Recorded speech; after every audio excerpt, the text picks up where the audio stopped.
section, we'll discuss what are the threats to information systems.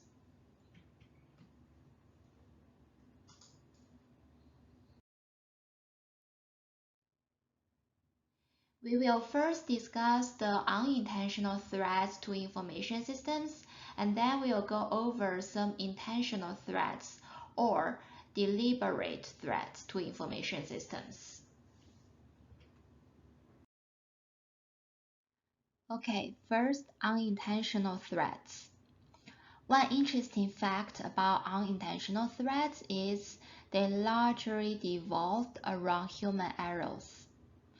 Next, we'll talk about the various mistakes that careless humans can make. Let's think about two types of employees.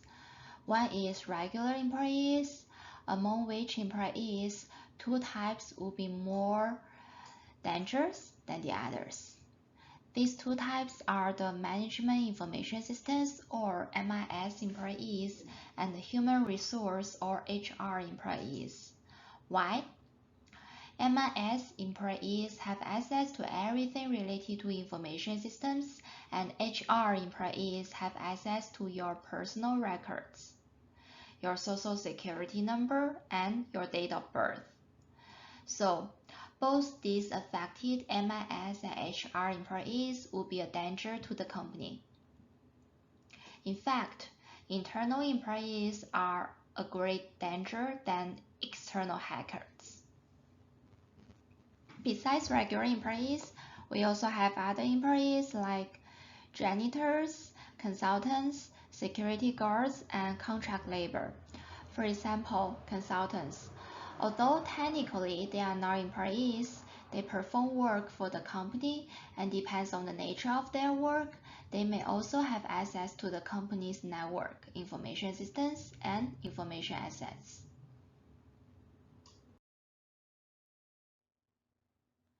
Social engineering is an attack that people use social skills to trick or manipulate employees into providing confidential company information, such as passwords. There are a couple of social engineering techniques. The example of tailgating is when you go through a security door and say you have to swipe your card, and there is another person with a cup of coffee in his hand and a suitcase in the other hand, asks you if you can hold the door for him. Experiments show that 70 to 80% of people will actually open the door. So, people without access to the building can actually get access into it without swiping their cards.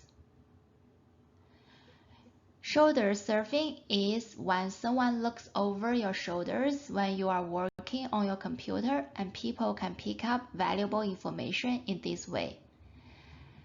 Shoulder surfing is another example of social engineering.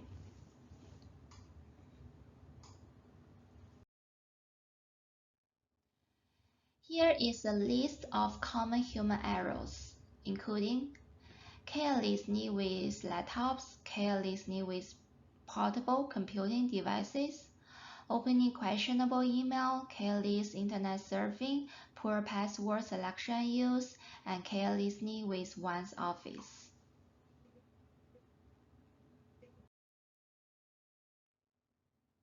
Okay, now we are going to take a look at deliberate threats to information systems.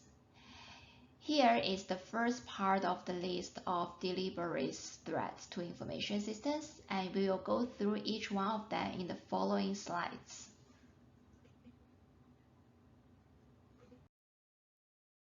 The first deliberate threat is espionage or trespass. This means an unauthorized individual attempts to gain illegal access to your information assets. This is illegal. However, if you are just doing competitive intelligence for the company by examining the company's reports and websites, this is legal.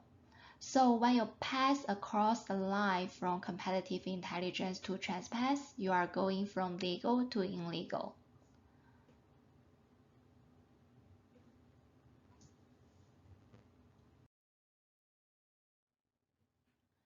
Information extortion is another deliberate threat. It occurs when the attacker either threatens to steal or actually steals information. For example, your company may receive an email stating that your database is taken over by them and you need to pay money to get back the database. This is an information extortion.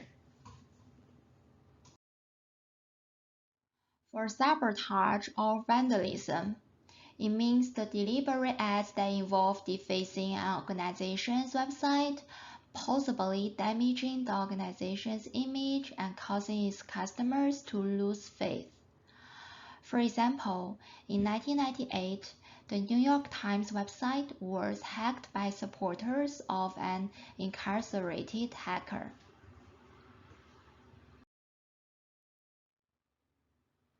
The other threat is theft of equipment or information.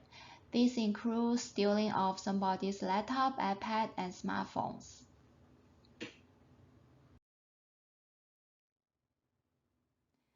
Identity threat is a huge problem as well. This is a deliberate assumption of another person's identity, usually to gain access to his or her financial information or to frame him or her for a crime. One example is called dumpster diving. People can get your personal information from a computer or from a bank account statement that you throw away. Preventing compromises to intellectual property is a vital issue for people who make their livelihood in knowledge fields. It is particularly difficult when that property is in digital form, for example, software.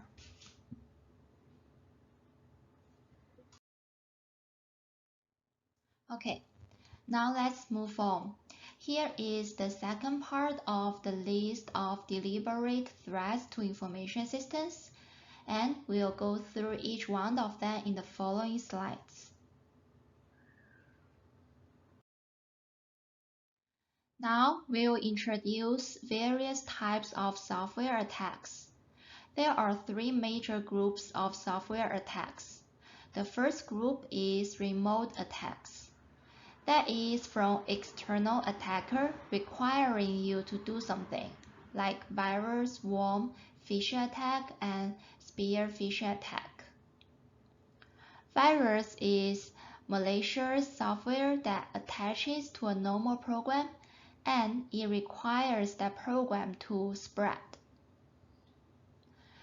It may destroy or capture your data or may take over your computer.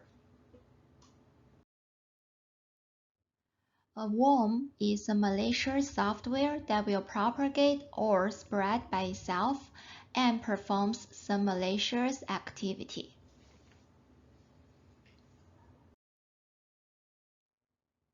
A phishing attack uses deception to gain personal information from official-looking emails or instant messages. For example, you get an email that looks like comes from your bank, and it says we need to verify the login information and provide you the link. When you click the link to their website, you may find it looks exactly like your bank's website. In this way, your attackers may get your user ID and password once you enter this type of information into their website.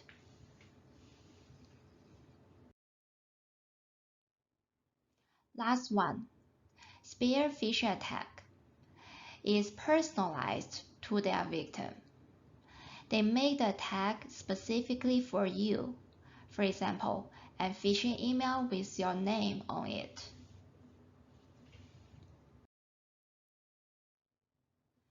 The second major type of software attacks is remote attacks that do not need any action from you. For example, denial of service attack, which means flooding a web server with millions of service requests. This is an attempt to make a machine or network resource unavailable to its intended users.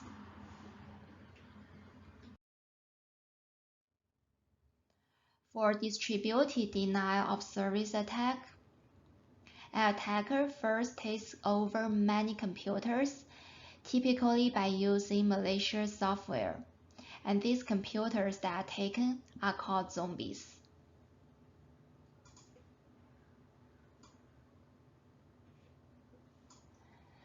And the zombie computers make the denial of service attack to the target system.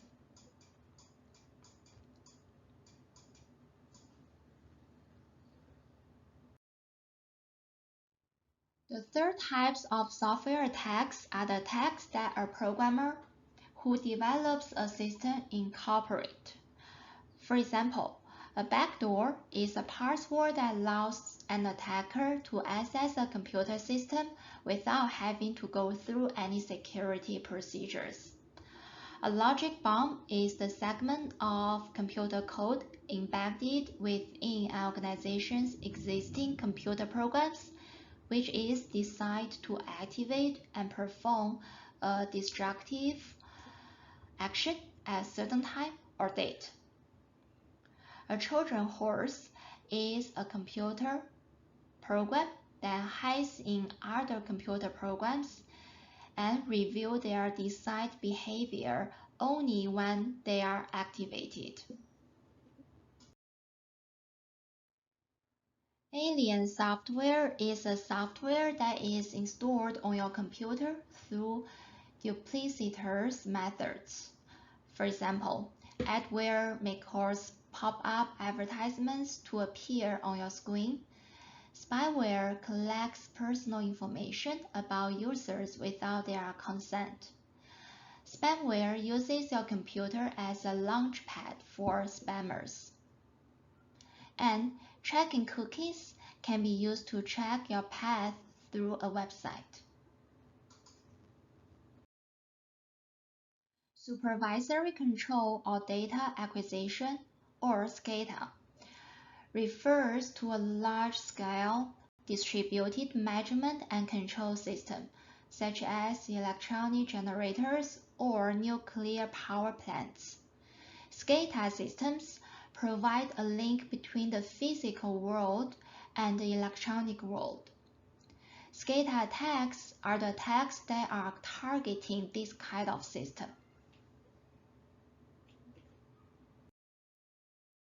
Cyberterrorism and cyber warfare refers to malicious acts in which attackers use target computer systems to cause physical real-world harm. For example, the attack to SCADA architecture would be a cyber terrorism.